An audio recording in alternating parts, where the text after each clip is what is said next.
Okay, well, thank you so much for being here for our closing panel. I am Kathleen Federici. I'm the Director of Professional Development for IPMI, and I'm very excited to have Mike Drow, Stan Caldwell, John Shumway, and Keith Hutchings here. And I wanted to just let you know, please stay on mute, and we hope to have a very active chat today. The moderator and the panelists have decided that they're going to take questions after the end of each panelist's section, but we also are going to take questions at the end. So if you have a question for a particular panelist, you can either put it in chat when they're finished their section, or again, if you think of it at the end, we will be taking questions at the end as well. So with that being said, Michael Drow, I hand it off to you. Thanks, Kathleen. Welcome everyone to the final session of the Mobility and Innovation Summit. There's been so many great sessions over the last 2 days. We've heard about planning the curb, managing commercial vehicles, and that great keynote by Steve Lurch that shared the principles to encouraging innovations within teams, and probably more importantly, how to remove the stigma of failing. Steve shared great examples of these entities that innovated on their own for their benefit, but also highlighted ones that did not take advantage of innovation, such as O-Photo from Kodiak. They had it right in their hands and they just couldn't get towards that solution. The pandemic has created the need for innovation and made it more important, but it's probably not just innovation that we should be thinking about. It's more about the evolution and an adaptation to the changes that are happening to us. And that brings us to the purpose of this last session, where we wanted to share some specific things that people are doing to evolve their own operations and to address the changing world, and more importantly, take advantage of some opportunities that are in front of us. Joining me today are our three great gentlemen. We have Stan Caldwell, the Executive Director of Traffic 21 Institute at the Carnegie Mellon University. John Shumway, who's the Parking Manager at McCarran International Airport in Las Vegas. And finally, Keith Hutchings, who is the Director of Municipal Parking at the City of Detroit. And today, we're going to talk about three different areas: technologies disrupting transportation, adapting our services to these different challenges, and then finally, creating the synergy between parking, transportation, and mobility. So as we're going through, and as Kathleen said, please ask questions as we're going through, put them in the chat, and we will do that as we're in each session. So with that, we're going to start a poll. I would ask everyone to kind of take a look at that poll and submit your thoughts on that. And with that, Stan, the floor is yours. Thank you, Mike. I appreciate the opportunity. And I'm going to get a little overview of Traffic 21 Institute at Carnegie Mellon University. It's a research institute that is looking at technology and transportation. And we're also one of the 7 national university transportation centers funded by U.S. Department of Transportation. That's the Mobility 21 Center. And again, what we're looking at is how technology is impacting the world of mobility. And that's my area of research, is looking at emerging technologies. And our center utilizes Pittsburgh as a test bed for a lot of the deployment and research of these new technologies. We actually, one of our first projects 10 years ago was a parking garage project with your esteemed leader, David Honorado, in the Pittsburgh Parking Authority. So we're fortunate to have a lot of very progressive and innovative thinking agencies in Pittsburgh to be able to do a lot of this testing. And I encourage you to be working with your universities. There's a whole, there's an organization called the Metro Lab Network, which has a similar, which CMU is a part of, but there's over 40 university city pairs where the universities use their transportation and other smart city partners to look at new technology. So I encourage you to look at that and to look at partnering with your universities. I see from the slide results, our first question here of what transportation technology do you think will see the most mainstream adoption by 2025? overwhelmingly, we see the electric vehicles. So let's go to the next slide and talk about, we'll exit that poll out, and talk about some of these new technologies. These disruptive technologies is how we refer to them, because each one of them in their own right is having major disruptions on the world of transportation. And as managers, and both managers from the private sector and the public sector, we really need to be understanding how these technologies are going to impact, in particularly in this instance, in the world of parking. And so the first is vehicle automation. So these are automated vehicles, and there's a lot of talk about fully driverless vehicles, but just the current automation in the vehicles, vehicles that are parking on their own, parallel parking on their own, vehicles that are braking on their own. And so there's a lot of applications that are commercially available today. And again, some of these self-park initiatives can be impacting your industry now. The second one is connectivity. So once vehicles are connected with each other and connected with the infrastructure and connected with the parking facilities, all of a sudden it provides a lot more information on not just navigation, but services like parking. And so how do you capitalize on that new technology? And again, so much of it is already commercially available in the vehicles. Shared use technology. So, how technology is enabling shared use of vehicles with services like Uber and Lyft and Zipcar, but also other non-vehicular services such as scooters and bicycle share and others, and how their need, and I know you already talked about this in other sessions, how to utilize the curb differently. And then, of course, vehicle electrification. We really have just seen rapid changes there. And so what is the type of infrastructure that you need in your facilities to adapt to that?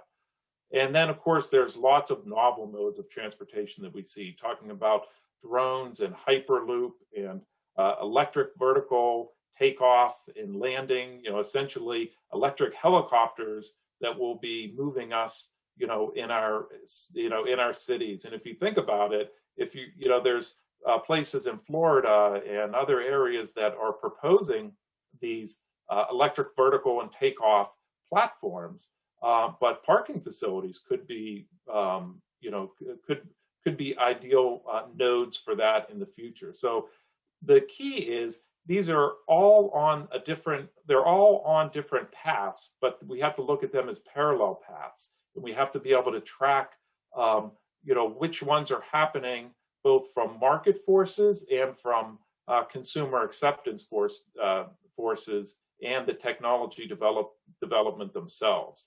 But as managers, it will help you to keep an eye on all of these technologies.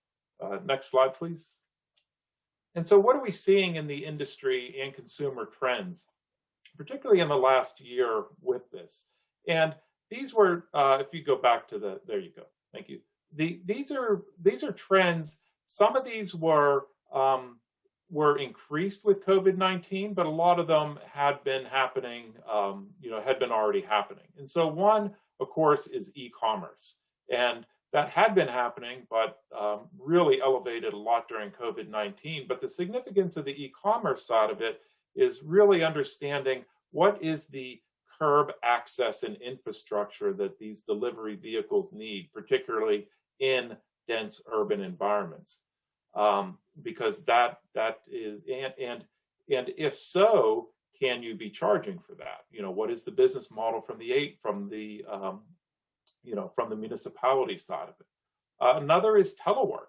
So all of a sudden, what we're doing today, we're not all flying to one city and having a conference. We're all being joined through through telecommunications.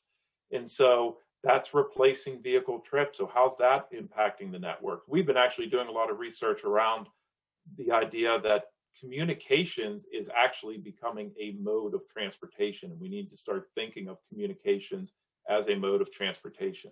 Micromobility, which is, again, looking at things like scooter share and bike share and small electric vehicles that are taking people around, and how are they interacting with the traditional facilities. The ride hailing services like Uber and Lyft, and of course sidewalk delivery robots that we're seeing lots of states have legislation about the sidewalk delivery robots that are both on the roadways and the sidewalks, and how are their interactions how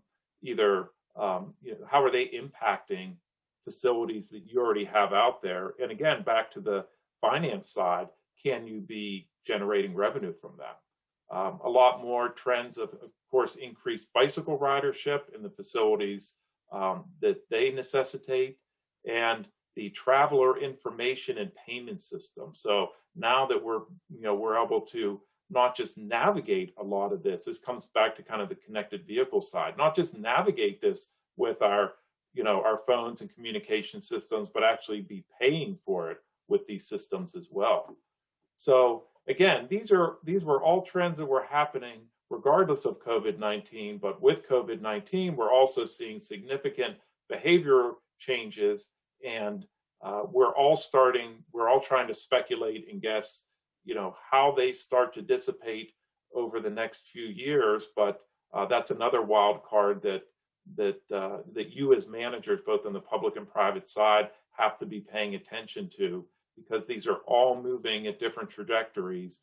But we need to keep an eye on them in parallel, because they all significantly impact the industry. I'm happy to take any questions that might be in the chat, or take some questions at the end as well. So I don't see any in the chat right now, but I've got a question for you, John. And we saw in that poll that electrical vehicles were the overweighing popular answer, followed by autonomous vehicles. In your opinion, what are going to be some of the transportation technologies that we need to focus on coming out of the pandemic? Is it autonomous vehicles, electric vehicles, or what about these micro mobility services, as people seem to be wanting to be on the move now that they've been locked in their houses for so long? Well, I tell you what, yeah, I do a blog and newsletter that tracks these industry trends, and and frankly, 2 years ago, the electric vehicle one wasn't on the radar as much, but then all of a sudden, it's really expanded, and it's really expanded with the the maturation of the battery industry, and and all of a sudden you're looking at vehicles that have ranges of 200-300 miles, and the manufacturers are really ramping up production, and the OEM. So I really do see now that that electric vehicles are having a significant increase from an industry and technology side, and I think that is one that, because of the charging infrastructure from a parking side, right now we think of driving and gas stations as being two different things. With electric vehicles, you're either charging them at home or at the place you're parking them, but wherever it is, you're equating parking and charging. And so I think that is going to be the most significant thing right now facing the industry.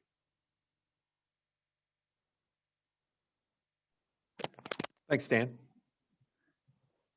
So I'll give a couple seconds for anyone to submit a question to Stan.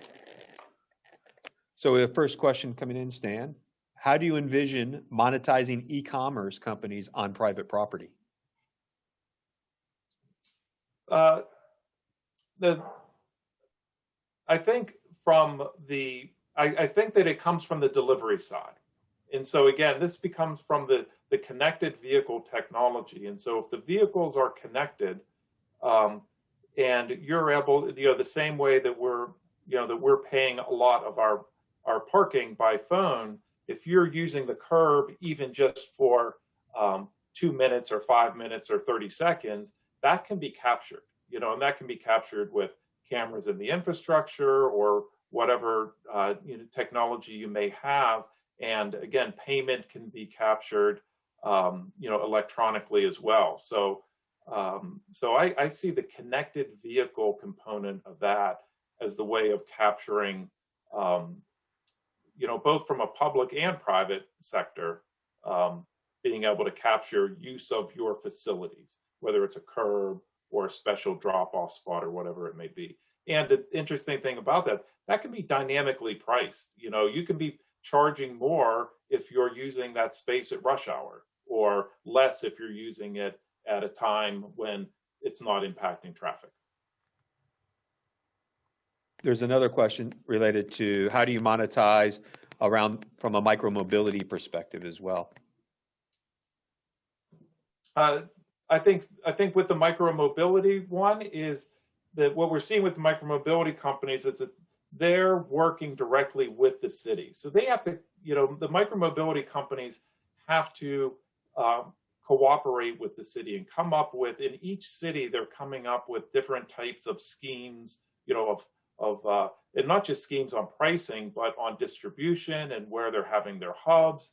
That's really a coordinated effort between the companies and the cities. And so I think that's where the cities have the leverage in, permitting and enabling the services in the cities, but doing it in a way where it's going to, the company's going to be able to make money, but the city's going to be able to make sure that the service is equitable, fair, and not, not having negative impacts on other parts of the transportation network.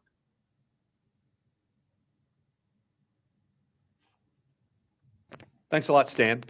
Thank you. So next, we have John Shumway from McCarran Airport is going to talk to us about adapting services to the different challenges. I think this is one we can all appreciate.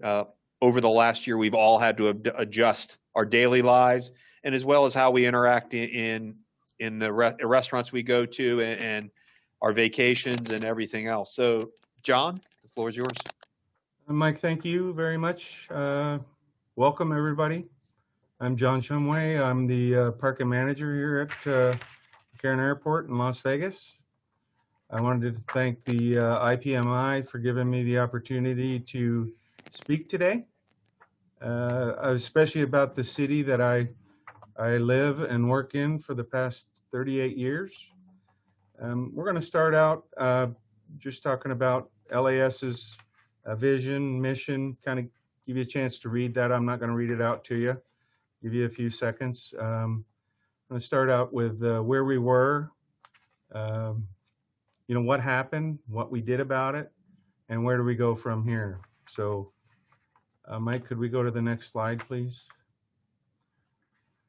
So, pre-pandemic, where we were, like a lot of other airports, a lot of other cities, a lot of other places, we were on top of the world in 2019. We had just won #1 ranking in J.D. Power and Associates for mega airports for highest customer satisfaction. We had reached a peak of 51.5 million passengers. First time we'd ever reached that type of number. We were ranked #9 overall in airport traffic in the United States. We were, really moving along. We were conducting a major traffic study. The airport was busting at the seams with, traffic, and employee lots were filling, the garages were filling. We had just concluded at the end of 2019 an 18-month passenger and traffic study looking to grow the airport with plans to build a supplemental airport in 2035, about 30 miles outside of the Las Vegas proper. Just a little bit about Las Vegas and LAS airport systems. We contribute about $35 billion in annual economic output to the community here. We have an annual value of about $3.3 billion from goods exported from LAS. We support about 250,000 local jobs. In 2019, just to give you an idea of our growth, just our parking increased about 9.3%. huge growth. Our employee and crew parking lots were full. We were looking at alternatives for expanding, such as new lots, off airport parking lots, leased areas, etc. We had projects such as roadway expansions, RFP we were working on for a new PRCS system, parking guidance system that we were working on, getting installed throughout the garages. And of course the pandemic hit, and a lot of that is now going to be delayed. So Mike, if we could go to the next slide, please. So 2020 hit. First couple of months we were still on the uptick, and then around March everything stopped. Real quick, just so that you know, April 2020, our commercial pickups were down 96% commercial traffic.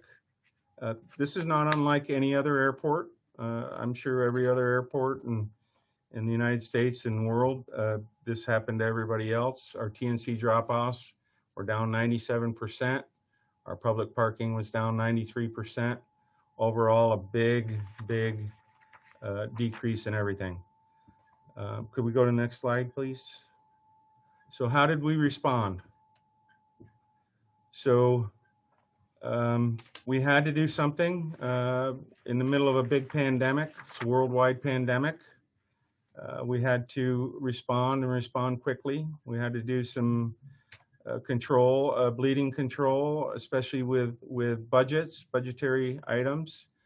First of all, we had to make people feel comfortable to travel to Las Vegas still. Traveling still had to happen. People have to still get back and forth, do things they have to do. So one of the first things that we did was we created the LAS All-In campaign. You'll see down some of our logos there. Basically what that was is it's a comprehensive campaign to clean and sanitize the airport 24 hours daily. We used hospital grade products on all high touch surfaces with high frequency throughout the airport. We created signage throughout all of our areas in the airport, all of our TNC areas, all of our taxi, load, queues, baggage areas, all of those places. We put out announcements, completely flooded the airport with high visibility signage and announcements to make sure that people are distancing, make sure that people are following the rules. We followed the Southern Nevada Health District guidelines, the CDC guidelines, the travel and state government ordinance and regulations, public awareness campaigns, all of those things. We increased the availability of hand sanitizing stations to passengers. We suspended contracts that we had for cleaning and things like that with outside agencies as a cost control method. And we used a lot of our internal folks to start doing the mitigation and sanitizing of these areas and keeping them in the public view to gain the confidence of some of the traveling public that were coming to Las Vegas, to gain their confidence, to get them to come back. We encouraged and coordinated social distancing in the airport and all of the queues. We reduced the capacities on all of our buses and our rental car shuttles, our economy and interterminal shuttles. We reduced the number of person-to-person interactions and contacts by highlighting, online check-in, mobile or print-at-home boarding passes. We promoted self-serve kiosks and traveling with minimum baggage. We required the wearing of masks for all employees on duty, as well as travelers using the airport facilities. The airport was also only ticketed passengers were allowed inside the airport, which is still pretty much ongoing right now. Las Vegas in general is doing pretty much the same thing downtown. They're following the CDC guidelines. We have the governor puts out rules for us to follow as well. The airport mainstream downtown is following the same rules. He puts out these rules for the casinos and all of the venues to follow. All of the conventions basically shut down, closed down. No big gatherings. Certain people limit of how many can gather. Shows were canceled. Many of them aren't coming back right away. Casino table games have been limited to a certain number of people at the tables. The slot machines have been, every other machine has been closed. High capacity resorts are only partially reopened. Nightclubs have opened with some restrictions. Day club and pool parties are still on hold. A lot of that is still the same right now. Vegas properties have returned to free self-parking right now because they're at limited capacities. Some of the casinos have gone to body temperature checks. So as you walk in, they have an area where you get your temperature checked. If you meet the requirement, you're allowed in. If you're over the requirement, you have to step to the side. They recheck you. If you're still over the limit, they don't allow entry. Some of them, they'll recheck you. If you're under the limit, then you're allowed entry. They disinfect at the dice table, after dice changes, dealer changes. They have sanitation stations, things like that. The difference also with 2020 for the airport, we went from 51.5 million passengers in 2019 to 22.2 million in 2020. So the future for LAS, Mike, could we go to the next slide, please? Oh, I'm sorry, John. I actually had a question come in for you. Oh, How did okay. LAS approach enforcement of that 25% capacities on the buses? Did you We add actually- additional buses? We with the reduced number of travelers, we didn't really need to add too many more buses. We actually enforced it by our drivers, counting the number of people getting on. We actually had people at the bus stops to assist passengers. We put up some signage to let people know that we're following the governor's mandate with the 25% capacities. And that helped us to be able to do that, enforce those capacities as well. We have a polling question up right now. What types of things would make people more comfortable to travel again to different cities? And pretty soon we'll have the results of that, and we can discuss that as well. Las Vegas, the future. We would like to talk about that as well.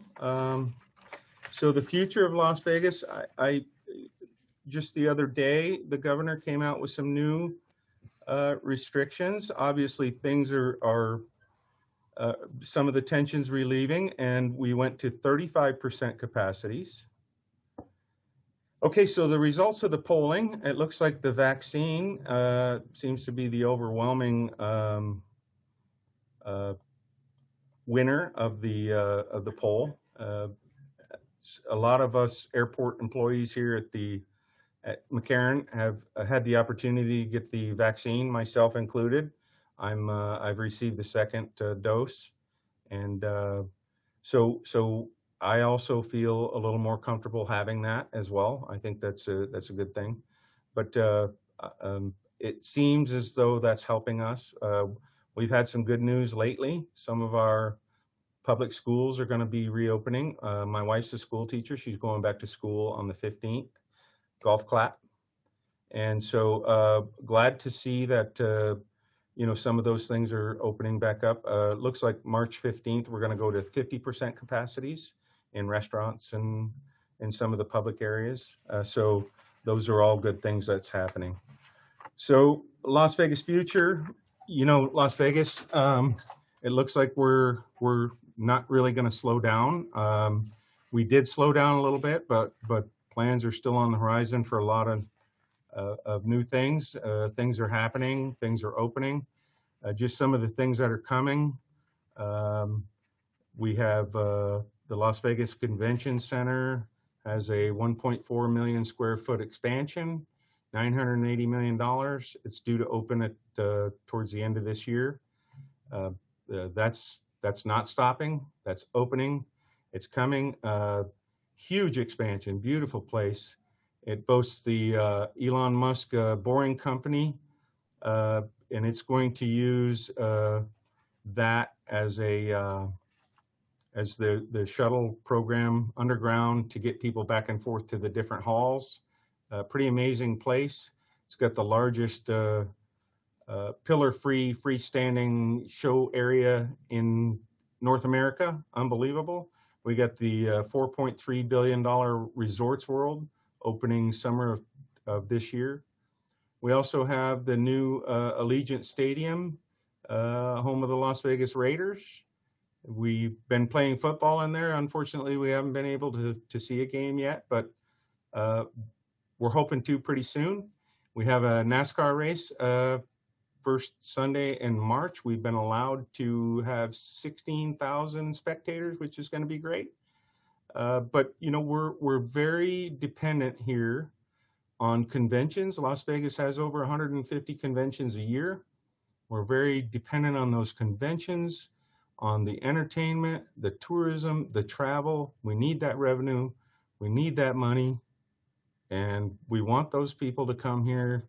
We need it. You know, I watched I read a article on one of the shows that comes to town, World of Concrete, and they bring in a lot of equipment to pump concrete and work with concrete. And they said that they cannot do those shows virtually. They need hands-on, touchy-feely, and that show needs to come to town, and they want to come, and we're ready to accept them. So let's get it on, and let's get it going. So thank you all for listening to my presentation. Hope to see you all in Vegas.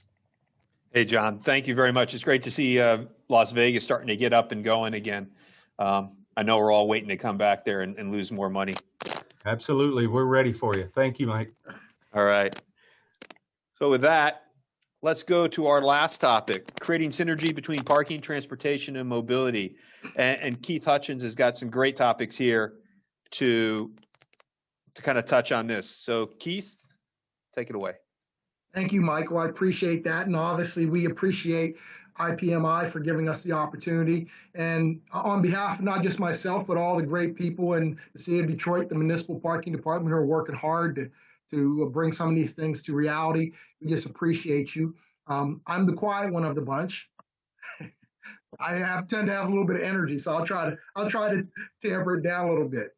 But we're really excited about where we're headed to. We believe that we think the industry will adapt this direction which moves from an inward focus more to an outward ecosystem for the overall parking system within a municipality.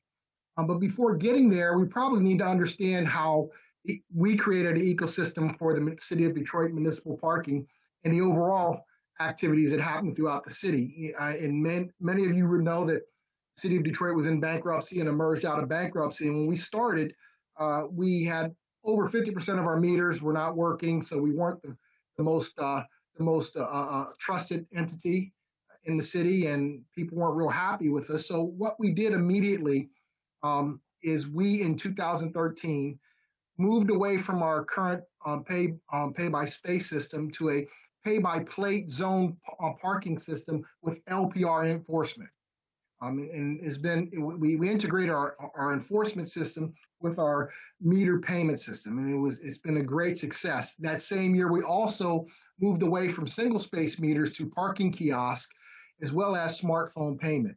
And that was a great success here in the city. By going to a pay by zone scheme, we were able to have more efficient parking, so we created more parking and more revenue for the city.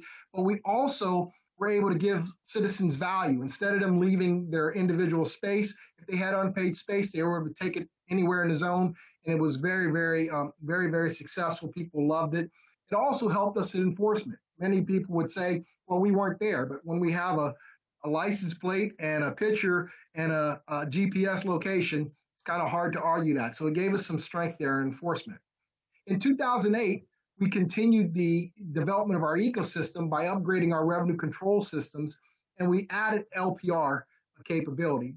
The reason we did this is we love the frictionless activity that occurred on-street parking, and we wanted to begin to duplicate that in our garage system. So we added the LPR capability, which allowed our monthly parkers to come in seamlessly and have more of that frictionless that frictionless atmosphere, as well as if you forgot your swipe card, your monthly proximity card, you still would be able to have access, and that has been a great success. And there's a theme here we're building off of with this zone payment scheme, with everything being tied to a license plate. In 2019, we initiated our first EV charging zone. And conceptually, what we want to do here is every time you go to charge, you pay for parking, you pay for parking, you pay for charging, all simultaneously in the same system, because we're creating a scalable system so that we don't have to change our systems every time we have a new initiative. But that initiative, the way we execute it, fits into our enforcement system, into our payment system. It makes it easier. It also reduces the cost of new initiatives.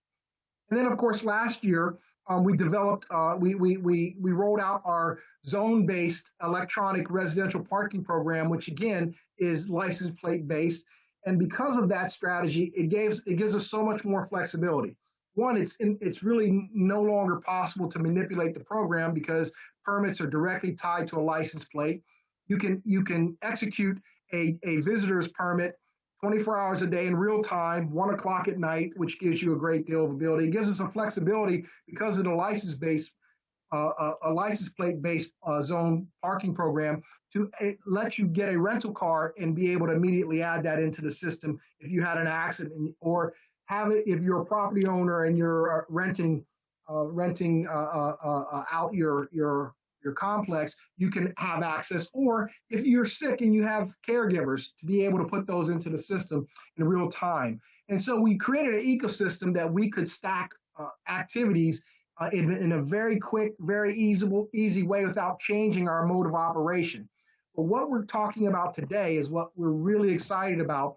We're going to launch, obviously with the pandemic, we have held off the launch because there really wasn't the need for this because the traffic is down, but we're getting to a place where we're about to launch this. And this is going to be one of the first of its type upgraded Park Detroit parking application that has both public and private integration, mobility, events, and economic activity in a single platform.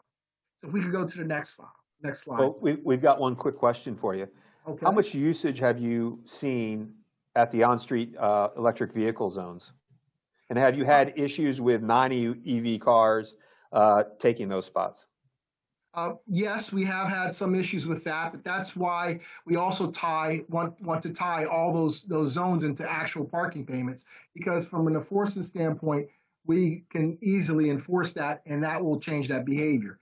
Now, the charging stations do get usage, but that usage is not the same type of usage you would see in a normal off-street parking or on-street parking space. Because the reality is, when we're anybody who's investing in this infrastructure, we're doing it for a future use. The number of vehicles that are out on the road just simply are not going to duplicate the type of parking activity you would see in a normal parking spot. So when you're engaging in electronic charging or EV charging, you do have to accept that part of this is an infrastructure investment for future activity. Thanks. My pleasure. So here's what we're excited about, and this is where we believe the industry will be going, and it's a much more proactive approach to parking and a much more a holistic approach by creating an ecosystem. To the left of the slide, you'll see today our current ecosystem has a customer who's looking to get information when they come into a municipality. They might be looking to find out what's the rates for on-street parking. They may want to find a garage or a parking lot from multiple providers, but they have to go to those individual providers to find out the pricing, the availability. Or they may just have to drive around because there's a lack of availability depending on the the parking operator sophistication to be able to let them know what their pricing is, what their availability is. If they're looking to choose one of the multimodal modes, whether it's public transportation or a scooter or a ride share, they have to look individually to each one of those inputs to get information. And even if they want to find out what's going on, in any major city, you have to go to a half a dozen websites just to find out what's happening in the city. So the interaction right now is not quite as efficient as possible that you would want to be for somebody to come into a city, and you have these congestion issues.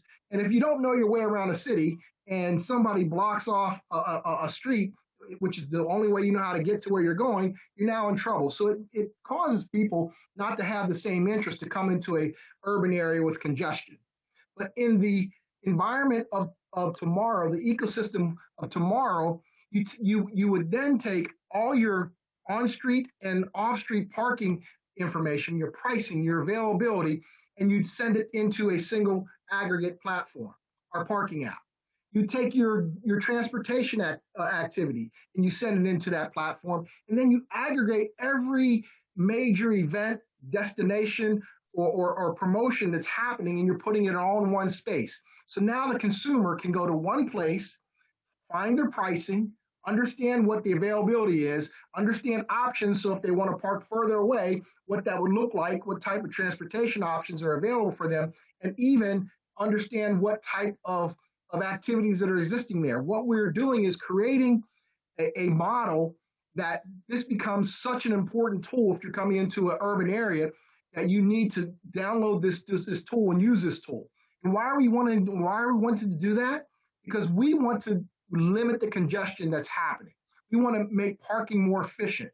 We don't want people to drive around looking for parking. We want to move people from congested parking areas to non-congested parking areas by using dynamic pricing to encourage people. We want to make it work for everybody, for the largest parking operator to the smallest parking operator, to the most sophisticated to the most unsophisticated, and giving consumers the power to control the cost of their parking, but also helping the parking operators maximize their revenue. And when we are able to do this and able to provide opportunities for all these segments to be aggregated into one data point, the consumer now can efficiently get the information they need to make a decision. And when you make the user experience much more beneficial when you come into a urban parking area, you're going to come more often. So this is not just a concept that we're creating ecosystem to make all these things come together and to improve the bottom line of parking operators, to improve the usage of mobility opportunities, but to help also drive participation in events. This also is an economic driver in a municipality. It gives a municipality an advantage over other competing cities that may not have this type of tool. It gives a authority the ability to control the overall parking activities that are happening, to reduce congestion, to reduce the pollution that occurs from parking, to be able to give people direction to find out where they need to go. It's a game changer, we believe, in terms of how we look at parking. We no longer look at our operations, but we look at everybody's operations. Hey, Keith, couple questions. Yeah, we got a couple questions. So how do you intend to implement this? Are you using a single system, or are you expecting lots of different systems to integrate together to fulfill this dream? So I'm not exactly certain if I'm answering this question right, because I don't know if I understand it completely, but obviously we have one platform that's communicating. That's our Park Detroit, our parking app is communicating. But to get this to work, obviously there'll be just within our infrastructure, there's 9 different databases from different companies that are coming together to make this work. So it's seamless to everybody. And I'll kind of speak to some of those things shortly. But yes, you have one platform, and if you had multiple platforms, that would defeat the aggregation of data. But you have one platform where the data is aggregated, and the complexity of bringing this together is not seen by the end user. The work is done on our end, and we communicate to the end user through the parking app. Yeah, so I think it's clear that there's one app talking to the consumer, but you're integrating with a bunch of different systems that feed that app to the consumer. That's correct. Right. Every private or public parking operator, the multimodal transportation providers, as well as the event providers. Now, one other thing that's important is that's a lot. So you then have to make sure that as this app has been developed, it has to be very intuitive, and it's something that you don't need to have to make a decision. It needs to make the decisions for you, so it doesn't become overwhelming. So what public outreach are you using to get the public to adopt it? Well, you'll see on the next slide, almost every major parking operator that's in the city of Detroit's already committed and are part of that. We're working with the Convention Visitors Bureau. We're working with the city, city council, with our various city district managers. We're working with individually with working to try to get some a PR firm we have on board that's also creating a PR campaign and materials to help people understand that. We have a very detailed media rollout that will be very thorough into helping make sure consumers understand what's going on. We're working on having a relationship with the Metro Detroit Airport, whereas people coming into the airport can be made aware of this and be encouraged to download the parking app. So we have an aggressive approach to try to make sure we communicate how the system's used and to download it. And we think it'll be pretty successful, but we still are excited about the rollout coming up. So I'm going to go to the next slide, but there's two questions here related to how do you encourage the private entities and the private parking facilities to participate in this and not feel like they are losing their competitive advantages? Well, that's a great question. And this goes back to us creating a new ecosystem and realizing that we all are beneficial. We all are benefit by having a collective goal moving forward. As you see in the slide here, these are the partners who are already a part of it, who have already committed to it. Of course, the city of Detroit, Bedrock, and Bedrock has been an exceptional partner.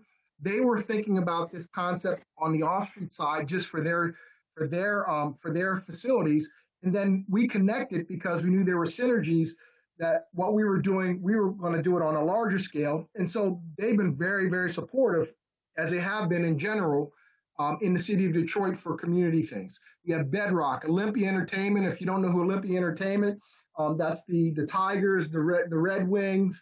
They're probably the largest parking provider in the city. SP Parking, Laz Parking, Park-Right, Premier Parking. We're bringing Ford Field and the TCF Center, which is the convention center, along with a number of individual smaller parking operators. The reason why they're all committed is, and this is where a municipality, a government can really change the atmosphere, the playing field, is there's a level of trust. Because what we did was develop a concept that worked for everybody. It doesn't hurt anybody, benefits everybody. There's no reason not to be a part of this. If you can help me, if I'm a parking provider, you can help me drive my revenues, I want to be a part of this. And if I can also do this in a way that helps to improve the overall community, helps to reduce congestion, then that's a side benefit. So we were able to do this by making this work for everybody and being transparent and giving even the least sophisticated operator the same benefits as the most sophisticated operator. So we had another question that came in. So who's running your residential parking program? Is it the municipality themselves, or are you using an agency to do it?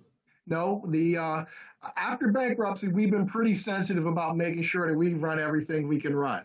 So it's definitely the municipality that's running the residential parking program.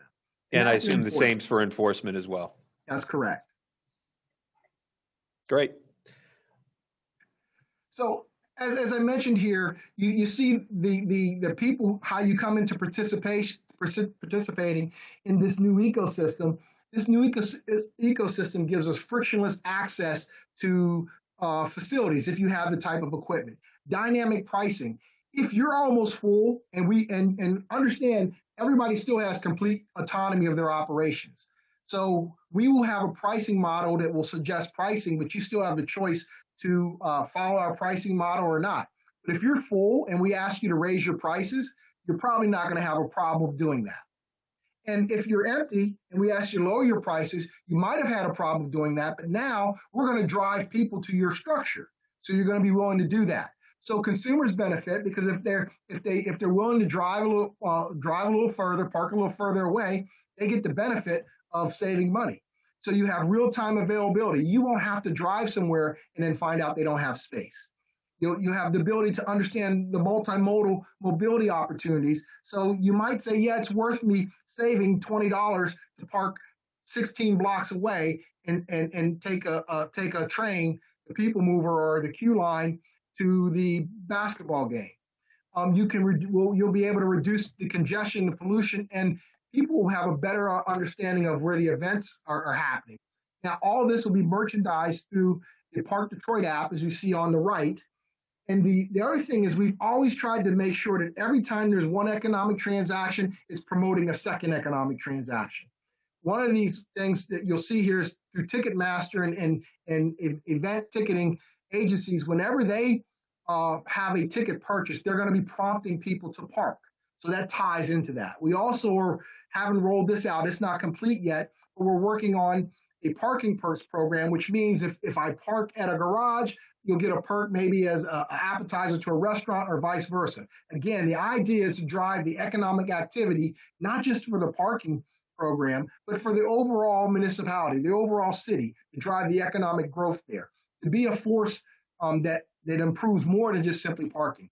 And then, of course, the added benefit is there's already relationships with GM, Chrysler, and as you see, those other auto manufacturers on the screen to have the in-dash connectivity for the parking app. So this, we feel, is just revolutionary in terms of how we can now look at parking, creating an ecosystem that ties both public and private together in a way that reduces the overall negative impact of the act of parking and mobility.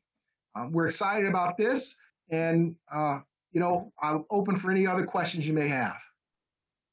Great job, Keith. That's really exciting. And I think it's a kind of a quick lead in, if I could take advantage of this time. If you haven't heard about the Alliance for Parking Data Standards, I wanted to take a time just to highlight what's going on across the globe. This is a IPMI, the European Parking Association, and the British Parking Association came together about 3 years ago, maybe 4 years ago, to form a global data specification. And it's actually, we're about 2 months away from it becoming an ISO certified specification as well. And this is really going after supporting the exact kind of work that Keith and his team is doing, and a lot of the folks on this call are doing. How do you interact? How do you get different systems to integrate in a seamless way where you're not spending a lot of time trying to resolve data definitions or challenges on how to share the information and all those things. And not just within the parking industry, but when you start sending it off to various mapping companies and ticketing companies and event companies, everyone needs access to the parking and mobility data. And this is just 7 of the main domains that we have right now. Place, rate, the ability to describe what the fee structure is and who's eligible to access the rate. Occupancy, we have the ability to share demand information of who's using the space, but also how many spaces are available and what are the dynamics of those spaces. You have the ability to take spaces out of commission, maybe for a construction project or a street festival. Rights, this is describing who has the ability or permission to do certain things. Maybe that permission is to park. Maybe that permission is to do a delivery. Maybe that permission is to do a rideshare pickup or drop off. So this is where we can define what are the rights that are given. Sessions are like transactions. When did something start? When did something end?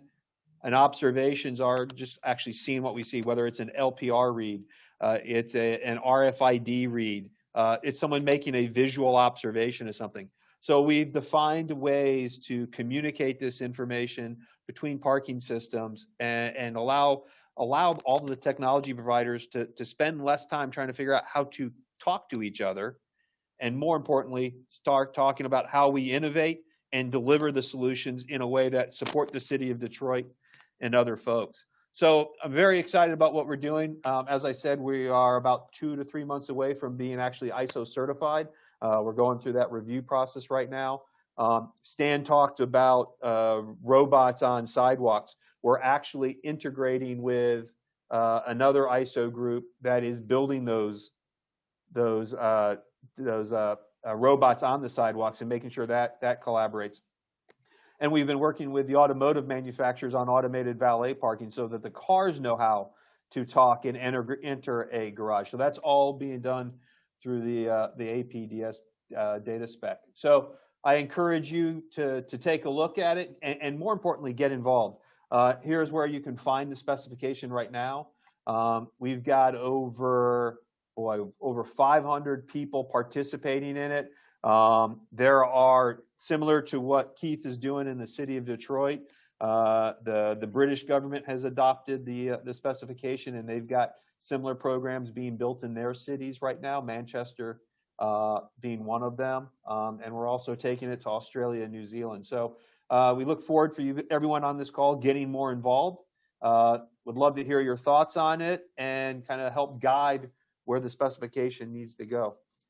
So with that, I want to thank Stan, John, and Keith for your sharing today and your participation. Thank you, everyone on the call, for a great 2 days. Kathleen, I'll hand it back over to you. Yes, thank you, Mike. And thank you. I want to reiterate the same thanks to all of the panelists, Mike, Keith, John, and Stan. Thank you. This was a great panel, a lot of wonderful information. And the chat, as you can see, everybody's expressing their appreciation. Thank you so much. On behalf of all of us at IPMI, we hope that you enjoyed the summit, and we look forward to either seeing you virtually this summer during our June event or in person in Tampa in December. We do hope that you enjoyed the Mobility and Innovation Summit, and we're very happy to see everybody through the video and also through the chat. Please save the dates for our next virtual summit happening June 29th and June 30th. And if you cannot make that, we hope to see you in person in Tampa in December. Thanks, everyone. Have a great rest of your day. Bye now.